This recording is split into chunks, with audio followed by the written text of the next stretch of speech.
All right, so it's the middle of the night. I can't sleep, so what am I gonna do? Come down here and clean the shop and work on the Jeep.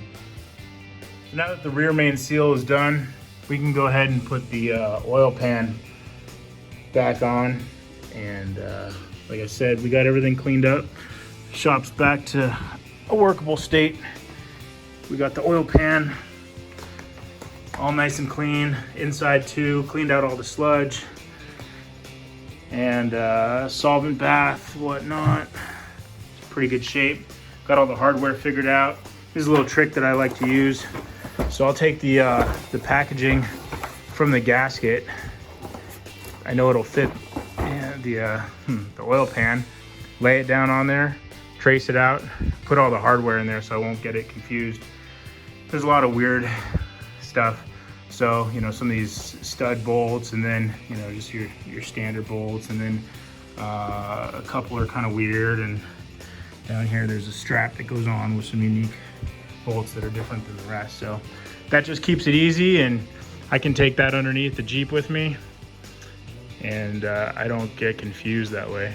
I made another video, but I'll do it again for this one. This strap, I guess they call it like a strap. It holds the back of the oil pan up, and it's got a molded rubber, not quite a gasket, just a retainer piece that goes on there. And these things break, crack, they're dry and brittle after, you know, 20 years of whatnot. So mine was somewhat intact, but removing it, I ended up cracking it, and it's kind of hard to see, but it was falling apart. I looked online, tried to find another one, and these things are like out of stock everywhere for eternity at this point. So I repaired it using RTV, bonded it all back together, coated the outsides, and it seems like it's Velcro seems to make pretty good stuff. It came with these retainers, which you thread up into the block, and then you can just clip the gasket on, holds it in place while you put the pan up. And I think it actually holds the pan up too until you get some bolts started. So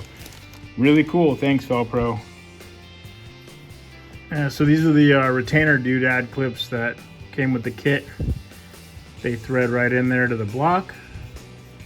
All right, now that we got the clips in place, and as you can see, the surface, the mating surface is nice and clean. I don't know if you can see that, but it is. Take my word for it.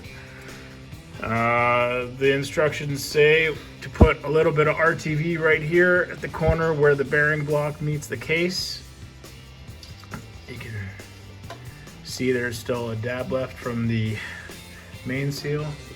And then they want you to put some up here where the timing cover meets the case. I guess just to deal with those two gaps. This is the gasket itself. Again, another nice product from Velcro. Yeah, one more thing to note, the quarter 20 bolts are 84 inch-pounds. The 5/16/18 bolts are 132 inch-pounds. So that's 7 foot-pounds or 11 foot-pounds. Most torque wrenches don't go down that low, so you gotta use inch-pounds. Also need a ratchet extension and maybe a 1/4 inch extension to get to the rear strap bolts, the smaller sockets, so you don't knock the rubber loose. Doesn't take much, just a dab. Also some up front here where the timing cover is. And that's what we're talking about, where the timing cover meets the block.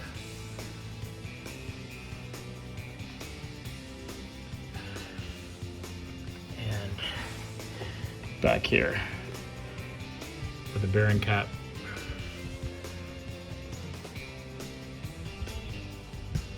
Meets the block. All right, this is where it starts to get cool. Gasket should just sit right up in place because those clips we have. So let's see how this works. Oh, gotta flip that thing around.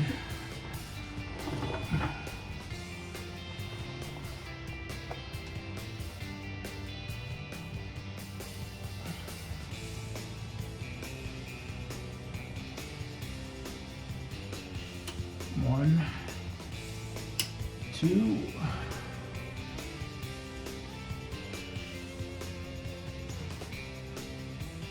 3. There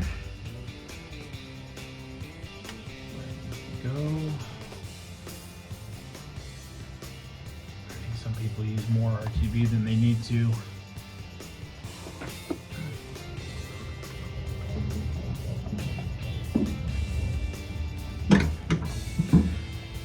There it is. Those dowels are holding it in place. Now all we need to do is get some of the hardware started. Okay, now that we got some of the actual hardware started, these alignment dowel clips can come out.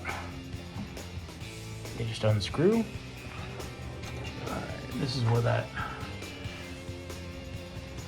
strap goes, and it can only go one way.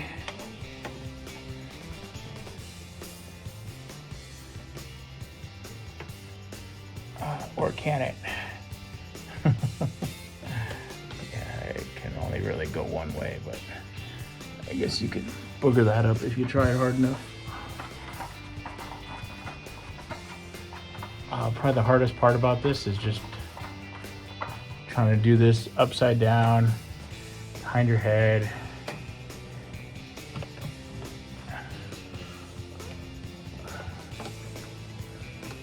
All right, just going through and running these down by hand. Go afterwards and get the final torque. On the initial mounting, we kind of went around and got the corners first, then we did the middle, and then the front and back accordingly. So make sure the thing wasn't on crooked or anything like that.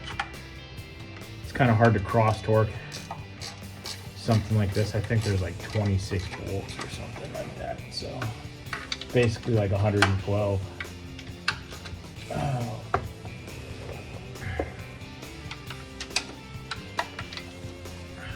All right, here's the baby torque wrench.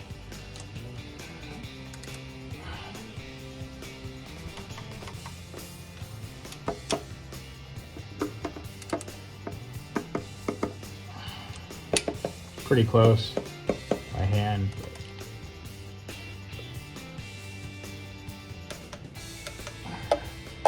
Final torque on these 5/16 bolts. All right, those are good. All right, here's what it looks like.